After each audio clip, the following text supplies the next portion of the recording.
Bismillahirrahmanirrahim. Assalamualaikum warahmatullahi wabarakatuh. Bertemu lagi dengan saya Narseri. Hari ini kita akan membahas materi yaitu terkait nursing documentation, computerized nursing documentation, atau dalam bahasa Indonesianya dokumentasi keperawatan berbasis komputer. Pada video sebelumnya saya sudah menjelaskan terkait teknologi dalam dokumentasi keperawatan. Jika belum menonton, silahkan klik link di atas untuk refresh kembali apa yang sudah saya sampaikan sebelumnya, sebelum kita lanjut di video kali ini. Oke? Nah, sebelum kita memulai, alangkah lebih baiknya kalian mempersiapkan diri dulu. Kalian membaca doa, kemudian siapkan catatan dan alat tulis kalian untuk mencatat apa yang saya sampaikan pada video kali ini. Di pertemuan kali ini kita akan membahas terkait pendahuluan bagaimana pentingnya dokumentasi keperawatan yang berbasis komputer saat ini. Kemudian definisi computerized nursing documentation itu sendiri, manfaatnya seperti apa, perannya di pelayanan keperawatan seperti apa, kemudian karakteristik computerized nursing documentation yang baik itu seperti apa, dan jenis computerized nursing documentation saat ini apa saja. Oke, itulah materi yang akan saya sampaikan pada pertemuan hari ini. Untuk yang pertama, di pendahuluan. Di pendahuluan kalian bisa lihat di sini ada poin-poin yang ingin saya sampaikan. Adanya peningkatan kualitas institusi pelayanan kesehatan. Kenapa saya sampaikan ini di awal? Karena semua instansi kesehatan saat ini, rumah sakit, klinik, puskesmas, dituntut untuk memberikan pelayanan yang terbaik, di mana salah satu upaya yang dilakukan adalah pemanfaatan teknologi dalam memberikan layanan kesehatan kepada masyarakat.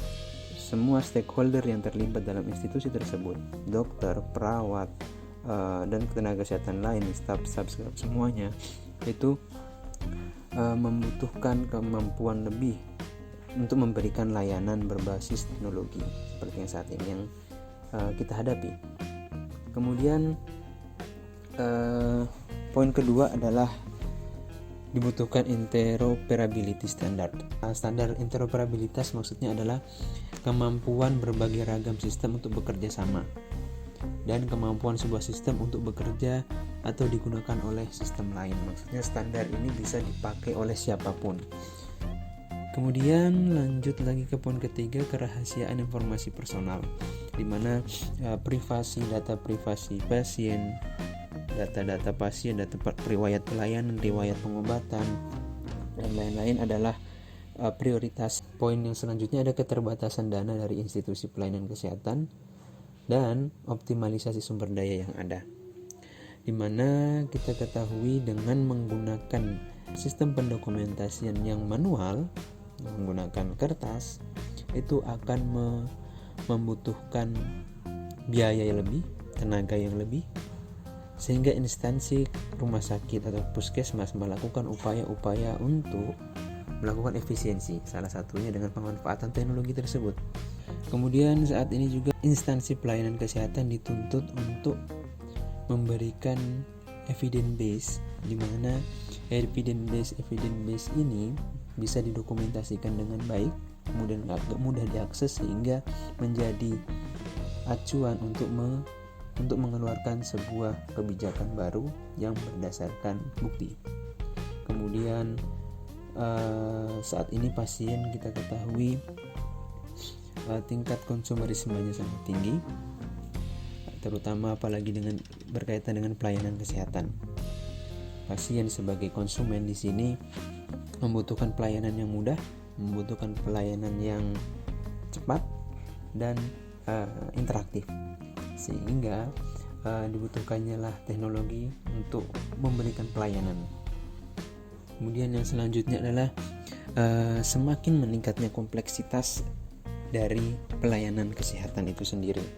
Kemudian poin selanjutnya adalah meningkatnya distribusi dan pelayanan mobile. Kemudian ada perubahan dalam suasana kerja dan akuntabilitas dari pelayanan kesehatan, pertumbuhan pengetahuan medis yang sangat cepat sehingga membutuhkan informasi dan data yang cepat, dengan menggunakan teknologi, semua ini bisa mudah didapatkan. Kemudian tuntutan akan catatan medis pasien yang komprehensif. Seperti yang kita ketahui, jika catatan medis masih bersifat manual, itu akan lebih lama waktunya untuk memberikan data yang komprehensif dan berkesinambungan. Kemudian saat ini meningkatnya perhatian dan kerahasiaan informasi medis pasien. Saat ini data kesehatan pasien ini menjadi sangat penting bagi instansi kesehatan. Nah, kita lanjut ke pengertian dari dokumentasi berbasis komputer itu sendiri. Sebelum ke arah sana, saya hanya ingin memberitahu kalian bahwa di sini ada banyak versi. Ada yang mengatakan EMR sama dengan EHR, IMAR sama dengan EHR, dan lain-lain. Nanti saya akan coba jelaskan satu persatu dari definisi ini. Nah, yang pertama saya akan definisikan terkait EMR, Electronic Medical Record. Ya, singkatan EMR adalah Electronic Medical Record, yang dimana EMR adalah lingkungan aplikasi yang tersusun atas penyimpanan data klinis, sistem pendukung keputusan klinis, standarisasi istilah medis, entry data terkomputerisasi, serta dokumentasi medis dan farmasi. Kemudian EMR digunakan oleh dokter untuk mendokumentasikan, memonitor, memanage pelayanan kesehatan yang diberikan pada pasien di fasilitas pelayanan kesehatan. Nah, data dalam EMR juga merupakan rekaman legal dari pelayanan yang telah diberikan pada pasien, dan data tersebut tersimpan serta dimiliki oleh rumah sakit instansi pelayanan kesehatan tersebut. Itu adalah EMR. Nah, kemudian ada namanya lagi IMAR.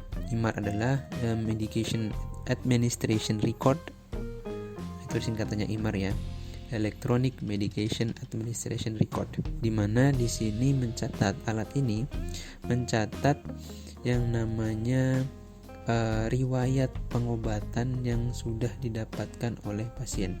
Di sini tersimpan data-data obat apa saja yang harus diberikan, kemudian jalur obatnya seperti apa, jenis obatnya kayak apa, kemudian data-data pasien yang mendapatkan obat ini siapa saja. Di sini sangat menunjang proses pemberian obat kepada pasien.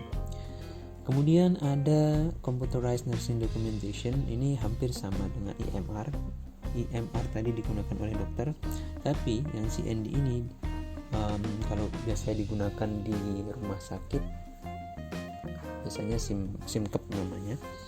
Computerized Nursing Documentation itu ibaratnya sebuah aplikasi yang dimana digunakan oleh staf perawat yang di dalamnya itu disusun berdasarkan proses keperawatan.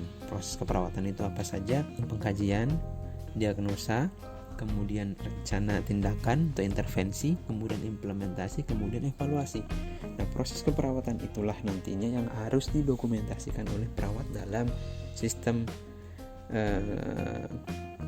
dokumentasi keperawatan berbasis komputer itu sendiri. Jadi bedanya dengan EMR tadi adalah kalau EMR di sini juga digunakan untuk mendokumentasikan, dengan EMR juga tapi digunakan oleh dokter. EMR digunakan oleh dokter, sementara Computerized Nursing Documentation digunakan oleh perawat yang isinya data-datanya harus dimasukkan ke dalam sistem. Kemudian dari pengkajian tersebut muncul diagnosa apa. Dari diagnosa tersebut rencana tindakan yang tepat apa, yang utama seperti apa, yang prioritas seperti apa. Kemudian setelah dilakukan perencanaan, implementasinya bagaimana. Pada saat pengimplementasian harus juga dicatat dalam sistem tersebut. Nah, setelah dilakukan pendokumentasian implementasi, evaluasi pun demikian, harus dicatat. Kemudian ketiga-tiganya itu apabila masuk ke sistem rumah sakit, ada namanya jadi health record. Semua dijadikan satu, terintegrasi. Semua sistem itu tadi pencatatan dokter, catatan farmasi, maupun fisioterapi, perawat, semuanya itu harus saling terintegrasi. Nah, kemudian di sini ada namanya electronic health record. Nah, electronic health record di sini maksudnya adalah jadi kumpulan dari EMR, IMAR dan CND. Itulah yang menjadi satu sistem electronic health record. Electronic health record ini mencatat semua tindakan yang sudah diberikan oleh profesi kesehatan yang bertugas. Nah, di EHR ini bisa diwujudkan jika sudah ada format standar dari EMR. Jadi penting tuh standarisasi masing-masing profesi terkait pendokumentasiannya. Kemudian untuk apa? Nah, ini gunanya untuk data tersebut bisa diintegrasikan. Kalau standarnya sudah ada jelas, data-data yang dimasukkan ke dalam sistem EHR itu bisa diintegrasikan. Nah, untuk mewujudkan EHR ini dibutuhkan suatu sistem yang terintegrasi dan disepakati bersama oleh masing-masing fasilitas pelayanan kesehatan pada suatu region atau wilayah. Dalam satu rumah sakit, untuk pengembangan dokumentasi itu dibutuhkan koordinasi antar profesi. Dibutuhkan koordinasi antar profesi kesehatan yang ada di rumah sakit tersebut, sehingga pada proses pendokumentasian kepada pasien sistemnya mudah digunakan dan bisa efektif memberikan pelayanan. Kita beralih ke manfaatnya. Manfaat dari dokumentasi berbasis komputer itu apa? Oke, manfaatnya dari video-video sebelumnya kalian mungkin sudah mulai terbayang. Manfaatnya akan memudahkan, akan mudah diintegrasikan, akan lebih mudah mendapatkan evidence base. Nah, itu semua benar. Tapi lebih detailnya lagi, saya jadikan 6 poin manfaatnya. Yang pertama adalah organize data. Nah, dari adanya dokumentasi berbasis komputer ini, data dari pasien akan mudah diorganisir.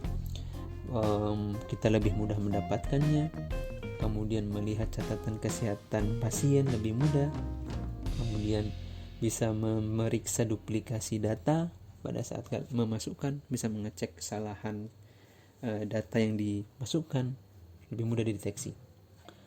Kemudian yang selanjutnya adalah komunikasi, di mana dengan dokumentasi berbasis komputer ini akan membuat antar tenaga kesehatan akan lebih mudah berkomunikasi. Karena yang kita ketahui bahwa dokumentasi adalah salah satu metode komunikasi antar tenaga kesehatan. Baik itu secara manual maupun berbasis elektronik, adalah media yang paling efektif melakukan komunikasi. Karena pasti akan tercatat datanya, menghindari kesalahan, kemudian bisa dipertanggungjawabkan. Nah, selanjutnya ada yang namanya informasi, di mana sumber data-data yang sudah terkumpul, yang sudah terdokumentasi itu akan menjadi sebuah informasi yang baru yang mudah diakses dengan cara yang sama oleh berbagai profesi kesehatan yang melakukan perawatan kepada pasien. Dengan dokumentasi berbasis komputer ini nantinya akan menjadi template atau menjadi sebuah acuan untuk memastikan data yang dikumpulkan itu sesuai dengan apa yang dibutuhkan oleh tenaga kesehatan. Kemudian ada kemudahan akses. Kemudahan akses di sini maksudnya dengan data yang terkomputerisasi, data pasien bisa diakses kapan saja, di mana saja, dan mudah didapatkan secara cepat untuk pengambilan keputusan pastinya. Kemudian ada decision support, dengan data yang terintegrasi dengan data yang berbasis komputer tadinya, proses pengambilan keputusan akan lebih cepat. Itulah manfaatnya. Oke, kemudian adalah peran dari computerized nursing documentation. Peran di sini saya kelompokkan menjadi 4. Yang pertama, ada mendukung komunikasi. Tadi yang sudah jelaskan, yang mendukung komunikasi. Poin-poinnya itu mendukung keberlanjutan pelayanan kepada pasien, kolaborasi pelayanan dan manajemen kasus. Apabila didapatkan kasus-kasus langka di pelayanan kesehatan, itu bisa menjadi media untuk komunikasi antar profesi untuk mendapatkan solusi kira-kira tindakan apa yang tepat untuk pasien tersebut.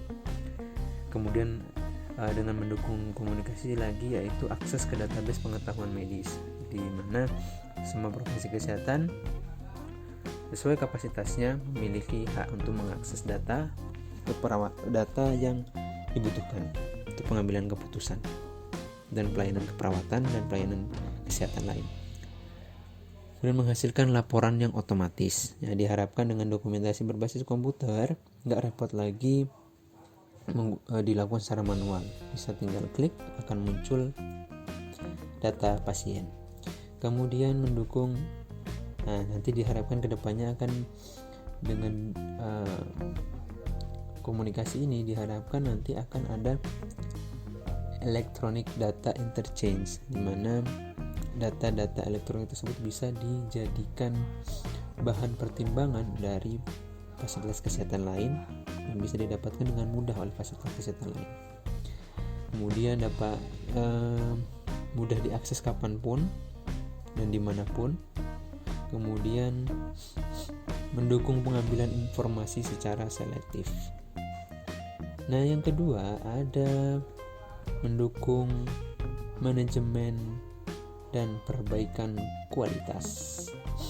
Nah, di sini maksudnya apa? Dengan dokumentasi berbasis komputer nantinya diharapkan membuat perawat, tenaga kesehatan lain dapat bekerja profesional dan pelayanan kesehatannya semakin efisien. Kemudian mendukung keberlanjutan penilaian profesional. Dengan dokumentasi berbasis komputer di sini data tersimpan dengan baik, siapa yang melakukan tindakan tersimpan dengan baik sehingga bisa menjadi penilaian bagi supervisor, bagi atasan atau yang bertanggung jawab terhadap tenaga kesehatan tersebut untuk menilai kinerja. Ya. Kemudian memfasilitasi tugas manajemen dan mengurangi laporan berulang. Dengan sistem itu diharapkan nantinya bisa mencegah double entry data. Kemudian meningkatkan cost efektif, diharapkan dengan dokumentasi berbasis komputer nantinya bisa menurunkan biaya-biaya yang kemudian menyediakan kegiatan yang legal. Kemudian bisa menjadi salah satu acuan untuk mengambil keputusan terkait diagnosis keperawatan, diagnosis medis dan lain-lain. Kemudian peran selanjutnya itu mendukung pelayanan kesehatan. Pasti mendukung pelayanan kesehatan ya, baik mendukung pengembangan kebijakan maupun menyediakan evidence base untuk pengembangan evaluasi program. Kemudian mendukung riset dan pendidikan, di mana bagi tenaga-tenaga kesehatan saat ini dituntut juga untuk melakukan riset. Baik perawat-perawat yang ada di rumah sakit, dokter yang ada di rumah sakit juga dituntut untuk melakukan penelitian. Kemudian membantu audit klinis, juga mendukung pendidikan medis dan pendidikan keperawatan maupun pendidikan tenaga kesehatan lainnya. Itu adalah peran-peran dari dokumentasi berbasis komputer. Kemudian kita berlanjut lagi ke computerized nursing documentation yang baik itu seperti apa sih? Nah, di sini ada 8. Ya, di sini ada 8 karakteristik dari computerized nursing documentation yang baik. Yang pertama adalah easy patient scheduling. Apa maksudnya? Nah, maksud dari easy patient scheduling adalah sistem tersebut mudah digunakan untuk mendaftar pasien baru. Misalnya ada pasien baru masuk, itu mudah diakses dan mudah langsung diinput datanya sesuai dengan sesuai dengan data-data pasien tersebut. Maupun pasien yang sudah pernah dirawat akan lebih mudah didapatkan datanya. Itu adalah sistem yang bagus. Kemudian yang kedua itu intelligent patient workflow, dengan sistem dokumentasi berbasis komputer. Alur pasiennya sudah jelas setelah dokumentasi data pasien tersebut selesai, pasien tidak akan membutuhkan waktu lama untuk menunggu mendapatkan pelayanan, bisa secara cepat dilayani. Itu salah satu bentuk intelligent patient workflow. Kemudian task management capabilities. Dengan task management capabilities, sistem dokumentasi berbasis komputer ini yang baik adalah bisa memudahkan pengguna, ya dalam hal ini adalah tenaga kesehatan, perawat, untuk melakukan manajemen tugasnya, mengatur tugas tersebut secara mudah. Misal bisa mengatur jadwal dinas perawat, bisa mengatur pemberian pelayanan kepada pasien dan lain-lain.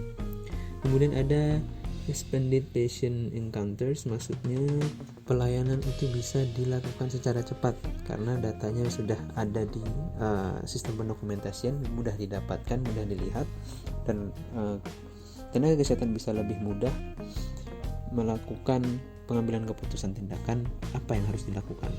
Kemudian templates and order sets, maksudnya di sistem tersebut sudah tersedia template yang apa yang harus dilakukan oleh tenaga kesehatan tersebut. Misalnya perawat akan melakukan pengkajian, di sistem pendokumentasian tersebut template-nya harus sudah ada. Apa saja yang harus dikaji, mulai dari misalnya pengkajian head to toe, kemudian di situ perawat lebih mudah melakukan pengisian. Biasanya manual kan harus nyatet tuh, checklist segala macamnya, atau mungkin menulis secara manual. Nah, dengan adanya teknologi berbasis komputer, diharapkan perawat bisa lebih mudah melakukan dokumentasi. Bisa tinggal klik, kemudian untuk pengambilan keputusan diagnosa apa yang sesuai berdasarkan data yang sudah terinput di sistem tersebut. Kemudian ada detailed meaningful use reporting, maksudnya apa? Dari data yang terkumpul tadi secara elektronik bisa ditampilkan dalam bentuk data dalam hal ini bisa dalam bentuk bar chart atau mungkin pie chart, di mana itu bisa menampilkan dan bisa dianalisis secara bersama untuk pengambilan keputusan. Kemudian simple, intuitive, and attractive user interface, ya tampilannya menarik, mudah digunakan, kemudian sesuai dengan kebutuhan apa yang harus dilakukan. Ya. Kemudian yang terakhir ada 24 jam access from any devices, maksudnya ya dari device apa saja bisa digunakan, dari komputer, dari laptop, dari HP, maupun dari smartphone lain, itu mudah. Itulah karakteristik dokumentasi keperawatan berbasis komputer yang baik. Nah, yang terakhir yang ditunggu-tunggu, ini bukan tugas, melainkan kita mencari ilmu baru, ya. Nah, yang terakhir di sini, computerized nursing documentation saat ini di Indonesia itu apa? Ada yang pernah dengar nggak? Kalau misalnya belum, ayo kita cari bersama. Ini menjadi kesempatan kita untuk mengeksplor lebih jauh terkait perkembangan dokumentasi keperawatan di Indonesia saat ini. Oke, selamat mencari.